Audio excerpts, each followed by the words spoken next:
Welcome to this explainer. Today, we're going to completely upend how you view American history. We're uncovering a continuous, totally hidden legacy of immense Black wealth, institution building, and structural power that literally spans centuries.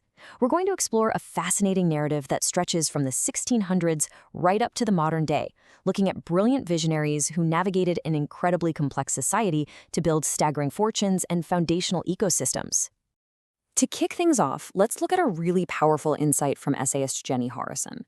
She points out that the American imagination has essentially been trained to flatten Black history into just two acceptable shapes: suffering and protest. And while those are absolutely real, foundational stories, they are far from the whole archive. There is an entire dimension of history here that has just been systematically overlooked. You can think of our standard historical narrative as just the tip of a massive iceberg. Beneath the surface lies this vast hidden ecosystem of Gilded Age prosperity. When we look past the usual stories we're all taught, we find doctors, bankers, educators, debutante balls, and carefully curated high society rules operating in the exact same era as Jim Crow laws. This wasn't just a handful of lucky individuals either. It was a highly complex upper stratum of society that was actively building its own parallel world. So here is our roadmap for today. First, the forgotten Black elite. Second, pioneers of property. Third, the first millionaires. And finally, modern titans of stealth. Part 1. The forgotten Black elite, beyond the flattened narrative. What's really wild is that these elites didn't just accumulate personal wealth. They built the exact essential infrastructure their communities were being denied. Take Robert Reed Church Sr. down in Memphis, for example. He didn't just get rich in real estate, he founded a bank and personally funded public amenities for Black residents who were barred from white spaces.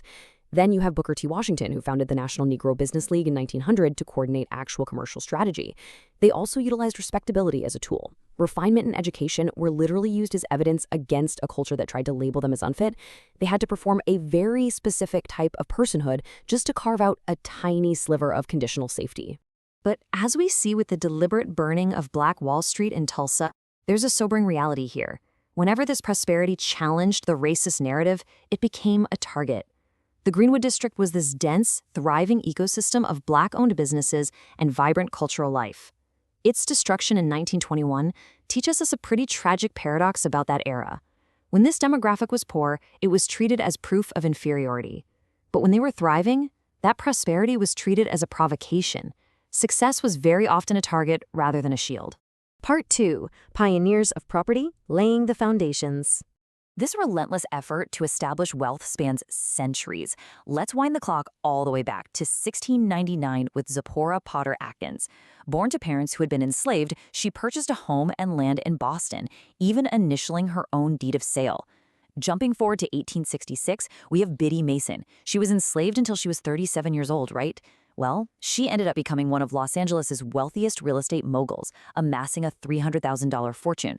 And then, in 1904, Philip A. Payton Jr. started the Afro-American Realty Company, guiding tenants to new homes and rightfully earning the title of the Father of Harlem.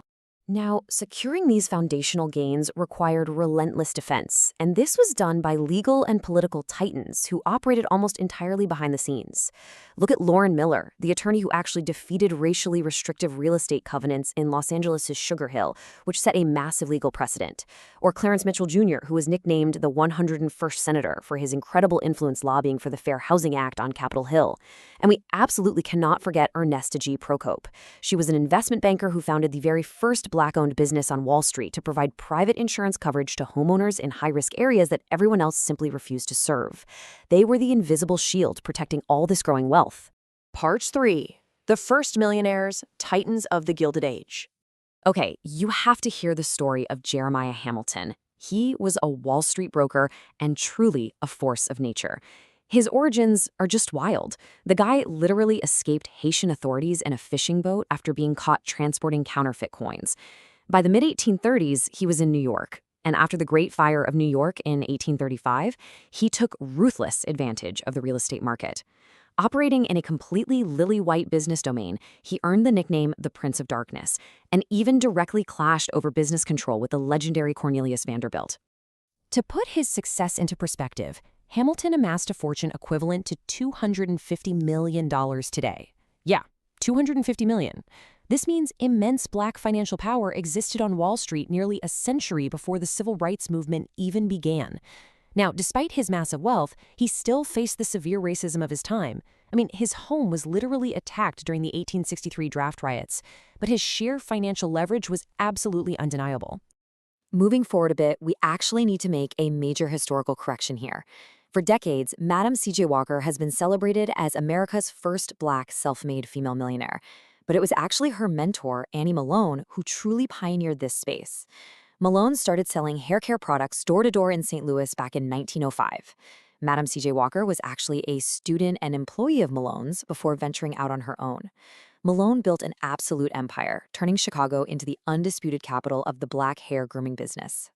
Tragically, despite Malone's massive institution building, her fortune was systematically dismantled. At her peak, she operated Poro College on an entire city block in Chicago, employing thousands of agents globally. But her empire was eventually consumed by lawsuits, really ugly divorces, and the IRS. Today, she rests under a very modest stone at Burr Oak Cemetery. Her story perfectly illustrates the extreme fragility of this early elite wealth, how incredibly difficult it was not just to build it, but to protect it over a lifetime. Part 4. Modern Titans of Stealth, the Shadow Monopoly. Fast forward to today, and we're looking at men who control the unglamorous foundational sectors of our daily lives on a massive scale. Frank Baker controls giant legacy tech companies through private equity leveraged buyouts. Adebayo Ogunlesi quietly acquired actual European airports. We're talking about owning the physical tarmac the elite land on. Femi Odedela recognized that true power is owning the electrical grid of a nation, because participation isn't a choice, it's mandatory. And Tobe Awatana built Calendly in absolute stealth way outside of Silicon Valley, creating the B2B software infrastructure of the entire corporate world. So what's their secret? Deliberate insulation. To these modern titans, the flashiest billionaire is usually the most vulnerable one. Their playbook is incredibly strict. First, they avoid the public stock markets completely to dodge SEC disclosures and media scrutiny. Second, they focus entirely on raw infrastructure, things people literally have to use, regardless of cultural trends. And third, they maintain absolute control by keeping their businesses wrapped tightly in private holding companies and family offices. What's really fascinating is how these leaders are actively leveraging this invisible capital to reshape the world. Rochelle Dennis took his massive exit from Shea Moisture to aggressively transition into private equity. He actually bought back Essence magazine to own the proprietary cultural data and create a closed-loop economic fortress. Mo Ibrahim took his multi-billion-dollar telecom fortune and created an endowment that literally pays African heads of state millions of dollars to govern transparently and leave office peacefully. He is privately financing geopolitical stability. And Ulysses Jr. Bridgman? He bypassed flashy sneaker deals post-NBA to quietly build a billion-dollar Midwestern beverage distribution and supply chain monopoly. Take a second and really absorb this number. Over $11.4 billion. This belongs to David Stewart, the absolute wealthiest African-American man, and yet he operates completely undetected by the general public. He's the founder of Worldwide Technology.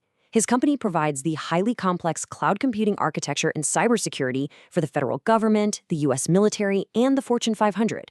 He amassed this massive fortune by controlling the world's data logistics, choosing to remain an absolute ghost in the machine. As we wrap up this explainer, I want to leave you with a question to chew on.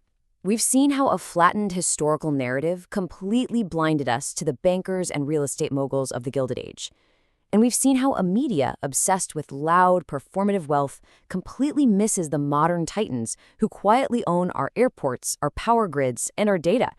So, when true structural power operates this effectively in the shadows, what other histories and what other empires are hiding right in front of us in plain sight?